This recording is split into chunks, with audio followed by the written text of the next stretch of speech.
আসসালামু আলাইকুম, কেমন আছেন সবাই? আজকে আমি পৃথিবীর সবচেয়ে সেরা রান্না নিজের হাতে করব। অনেক বেশি সহজ এবং মজার এই রান্নাটি। প্রথমেই আমি পেঁয়াজগুলো ভেজে নিব, অন্যদিকে বাসমতি চালগুলো 10 মিনিটের মতো ভিজিয়ে রেখে ভালো করে পরিষ্কার করে নিব। পেঁয়াজ বেরেস্তাগুলো একটু খেয়াল রেখে ভেজে নিতে হবে যেন পুড়ে না যায়। অন্যদিকে মুরগির মাংসগুলো ভালো করে পরিষ্কার করে এক এক করে সব মশলা দিয়ে দিব।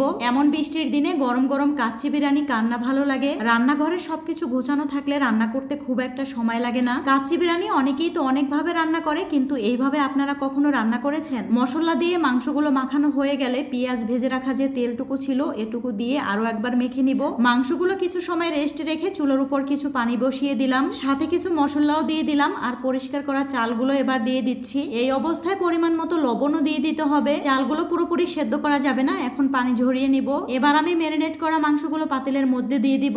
আপনারা চাইলে গরু মাংস অথবা খাসির মাংসও ব্যবহার করতে পারেন। আমার ফ্রিজে মুরগির মাংস ছিল তাই এটা দিয়েই করছি। এবার আমি অল্প করে সেদ্ধ করে রাখা ভাতগুলো উপর থেকে দিয়ে দিব।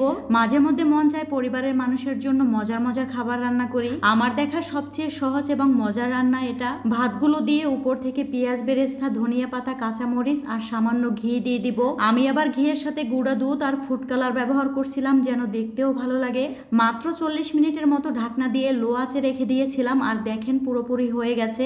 এত সুন্দর একটা ঘ্রাণ বের হয়েছে, মন তো চাইতেছে এখনই একটু খেয়ে নিই। দেখতে যেমন সুন্দর হয়েছে আর খেতে অনেক বেশি মজা হয়েছিল। সকাল আর দুপুর দুই বেলাতেই বিরিয়ানি খেয়েছি, কিন্তু রাতে তো কিছু একটা করতে হবে, তাই তো একটা বেগুন কেটে পরিষ্কার করে সামান্য মশলা দিয়ে কিছু সময় রেখে দিব।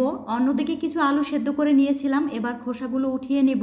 আমি তো 3 বেলাই বিরিয়ানি খেতে পারি, কিন্তু জামাই একটা খাবার এক বেলার বেশি খেতে চায় না, তাই ভাবছি একটু কষ্ট হলো তার জন্য কিছু একটা করি। তার জন্যই প্রতিদিন কিছু না কিছু রান্না করতে হয়। আমি একা থাকলে হয়তো একটা রান্না করে কয়েকটা দিন চালিয়ে দিতে পারতাম।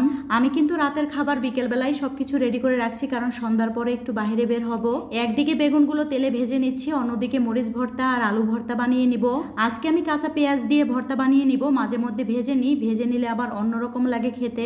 আমি জানি অনেক আপুরা আমার চেয়ে অনেক ভালো রান্না করতে পারেন, তারপরও আমি যতটুকু পারি প্রতিদিন এতটুকুই আপনাদের সাথে শেয়ার করার চেষ্টা করি।